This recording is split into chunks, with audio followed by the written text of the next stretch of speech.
Carbohydrate में GMP of glucose and fructose.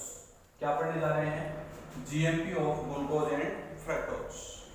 तो सबसे पहला जीएमपी है, जीएमपी आप जानते होंगे, जीएमपी क्या होता है? General methods of preparation glucose and fructose. तो पहला मेथड है from sucrose, from sucrose, sucrose से। तो सुक्रोज से बनाएंगे, सुक्रोज का अणुसूत्र क्या होता है? C12H22O11, इसको बोलते हैं सुक्रोज। क्या बोलते हैं? सुक्रोज। सुक्रोज में एक ग्लूकोज होता है, एक फ्रक्टोज होता है, ठीक है। जब सुक्रोज का अम्लीय माध्यम में जल अपघटन करवाया जाता है तो एक ग्लूकोज तथा एक फ्रक्टोज का निर्माण होता है, ठीक है। देखो C12H22O11, फिर यहां लिखेंगे H2O और अम्लीय माध्यम का मतलब H पॉजिटिव। आप इन्वर्टेज एंजाइम की उपस्थिति में इसको करवा सकते हैं। अगर सुक्रोज को इन्वर्टेज एंजाइम की उपस्थिति में जल अपघटित करवाएं तो सुक्रोज एक ग्लूकोज देता है और एक क्या देता है? फ्रक्टोज। यहां मैं लिख सकता हूं इन्वर्टेज, इन्वर्टेज, ठीक है। अब देखो इसका क्या बनेगा? C6H12O6 प्लस C6H12O6, इसको तो बोलेंगे ग्लूकोज और इसको क्या बोलेंगे? फ्रक्टोज, ठीक है, कोई दिक्कत। और इसको बोलेंगे सुक्रोज। सुक्रोज एक मीठी शर्करा होती है। कैसी शर्करा होती है? मीठी शर्करा, शर्करा जिसे गन्ने की शर्करा के नाम से जाना जाता है, ठीक है। नेक्स्ट अपन सेकंड मेथड है फ्रॉम स्टार्च, STARCH, स्टार्च, ठीक है। स्टार्च, स्टार्च को अपन जनरली कैसे लिखते हैं? C6H10O5N, ये स्टार्च का फॉर्मूला होता है, ठीक है। तो इसमें थोड़ी बता देता हूं। जब स्टार्च का जल अपघटन अम्लीय माध्यम में करवाया जाता है तो ग्लूकोज के मॉलिक्यूल का निर्माण होता है।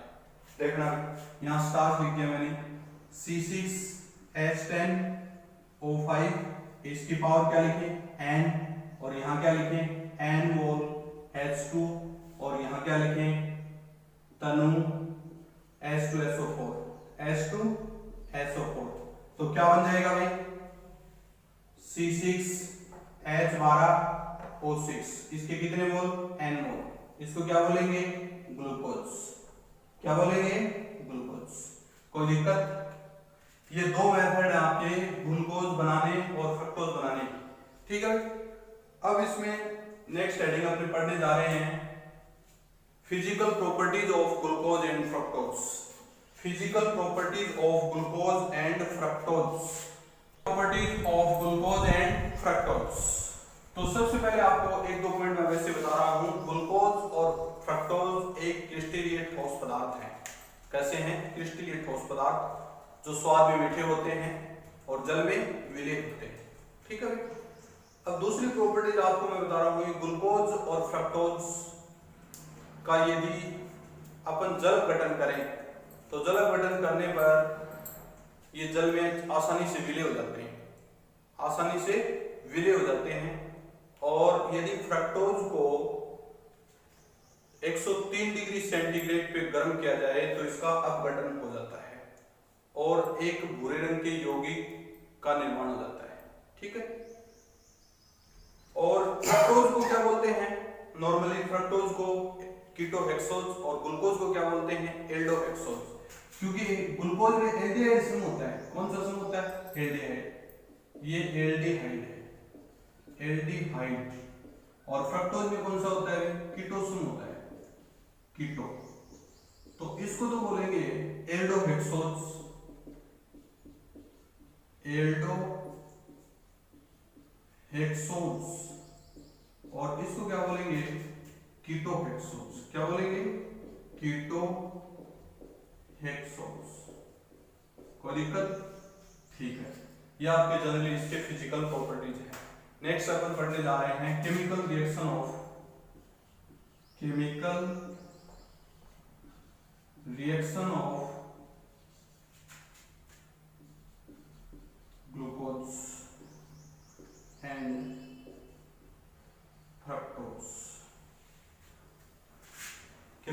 Reaction of glucose and fructose.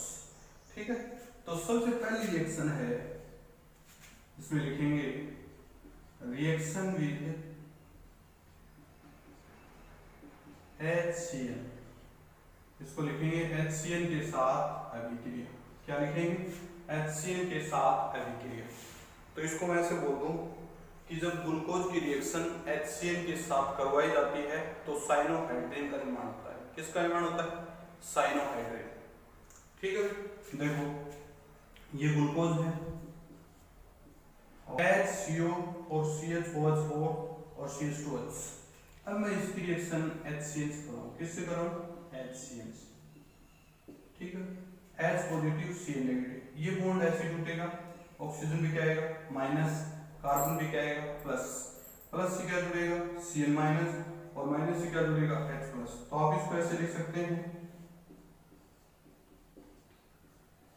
Cl CHOH के होल 4 और नीचे लिखेंगे CH2OH। इसको बोलेंगे साइनोहाइड्रिन। साइनोहाइड्रिन क्या बोलेंगे? साइनोहाइड्रिन। कोई दिक्कत? ठीक है, पहली रिएक्शन कंप्लीट। दूसरी देखो, आवाज सुनाई दे रही है सभी को मेरी? सेकंड रिएक्शन, सेकंड रिएक्शन लिखेंगे अपन अपचयन। ये लिखें अपचयन, जिसको इंग्लिश में बोलते हैं रिडक्शन। ठीक है, अपचयन। तो इसमें लिखें जब ग्लूकोज का अपचयन प्लेटिनम या निकल उत्प्रेरक की उपस्थिति में करवाया जाए तो सोर्बिटोल का निर्माण होता है। किसका निर्माण होता है? सोर्बिटोल। देखो CHO, यहाँ लिखेंगे CHOH की होल 4 और यहाँ लिखेंगे CH2OH, और मैं यहाँ पर निकल या प्लेटिनम ऐसे लिख देता हूँ और यहाँ लिख देता हूँ अपचयन। क्या लिख देता हूँ? अपचयन। तो क्या बन जाएगा? CH2OH CHOH की होल 4 और नीचे आ जाएगा CH2OH। इसको बोलते हैं सोर्बिटोल। सोर्बिटोल क्या बोलेंगे? सोर्बिटोल। समझ गए? अब देखो इसमें सोर्बिटोल के बाद भी अपचयन होता है। सोर्बिटोल का अगर पुनः अपचयन करवाया जाए तो N-हेक्सेन का निर्माण होता है।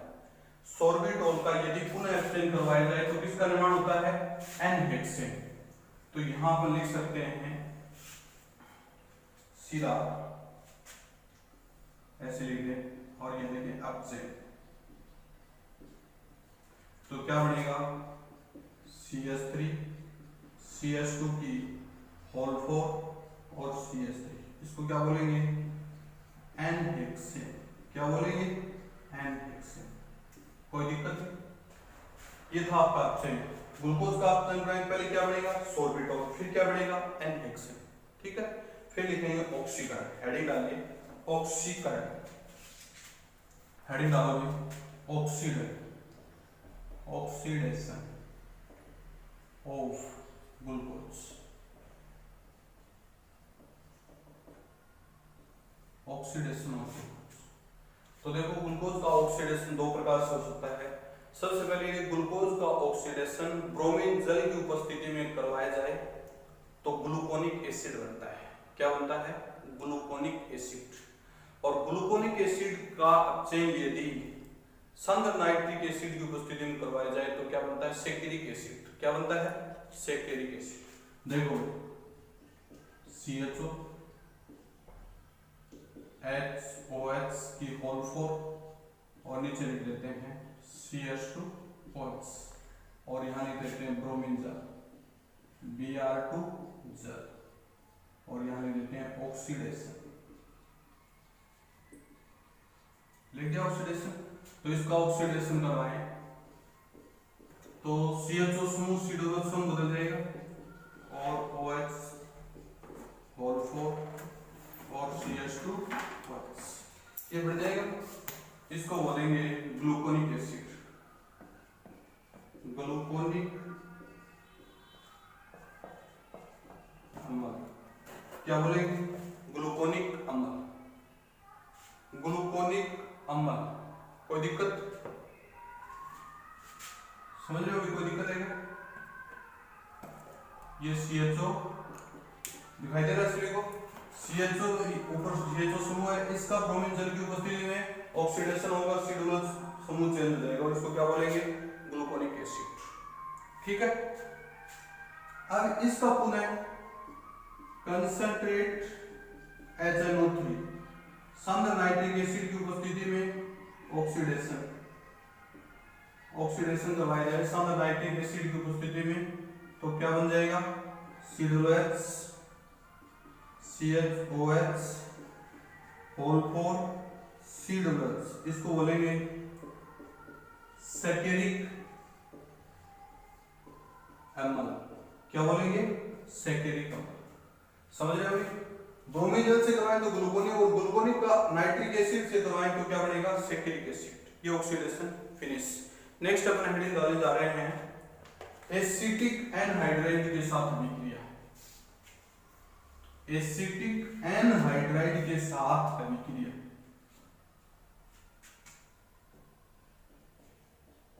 एसिटिक एनहाइड्राइड के साथ अभिक्रिया। रिएक्शन का नाम क्या है, एसिटिक एनहाइड्राइड के साथ अभिक्रिया। तो एसिटिक एनहाइड्राइड की जो सूत्र होता है वैसे लिखेंगे COCH3, ये एसिटिक एनहाइड्राइड। तो इसकी थ्योरी बता देता हूं, जब 5 मोल एसिटिक एनहाइड्राइड की रिएक्शन ग्लूकोज के साथ करवाई जाए तो पेंटा एसीटेट ग्लूकोज का निर्माण होता है। पेंटा एसीटेट ग्लूकोज का निर्माण होता है। देखना, CHO H OH, इसके कितने मोल है, 4, और 1 मोल आपका क्या है, नीचे है। और इसकी रिएक्शन किससे करवाएं, 5 मोल एसिटिक एनहाइड्राइड, कितने मोल, 5 मोल, ये 5 मोल है, और 5 मोल के साथ इसकी रिएक्शन करवाएंगे तो देखो ये इस बॉन्ड को आप यहां से तोड़ सकते हो या फिर यहां से भी तोड़ सकते हो, तोड़ सकते हैं ना, और फिर OH को आप यहां से भी तोड़ सकते हो और OH को यहां से भी तोड़ सकते हो। ठीक है भाई, तो देखो मैं इसको ऐसे लिखूं कि CHO H O CO CH3, और नीचे आ गया CH2 O CO CH3 plus 5 मोल एसिटिक एसिड C+, इसका नाम क्या होगा, ग्लूकोज पेंटा एसीटेट,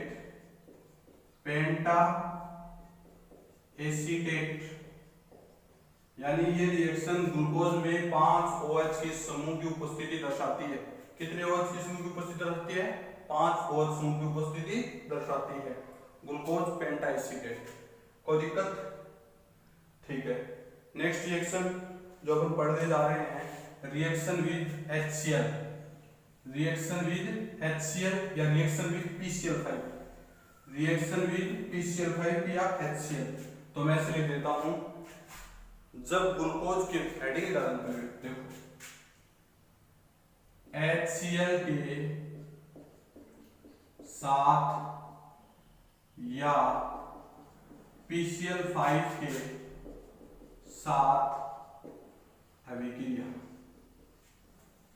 ठीक है, तो इसमें लिखेंगे जब ग्लूकोज की अभिक्रिया 5 मोल PCl5 के साथ करवाई जाती है तो ग्लूकोज पेंटाक्लोरो ग्लूकोज का निर्माण होता है, पेंटाक्लोरो ग्लूकोज का निर्माण होता है।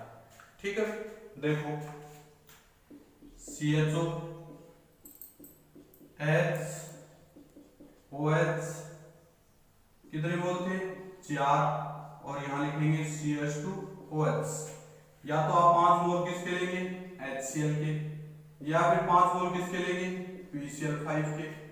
और इन दोनों की रिएक्शन जब इससे करवाएंगे तो अपने पास क्या बचेगा, CHO H Cl CH2 Cl plus 5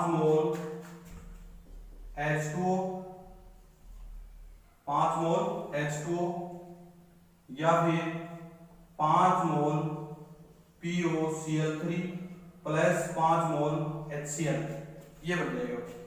कोई दिक्कत? इसको बोलेंगे पेंटाक्लोरो ग्लूकोज। क्या बोलेंगे? पेंटाक्लोरो ग्लूकोज, फुल स्टॉप। ये सभी रिएक्शन आपके केमिकल रिएक्शन है, बाकी इसमें कल पढ़ेंगे नेक्स्ट वीडियो।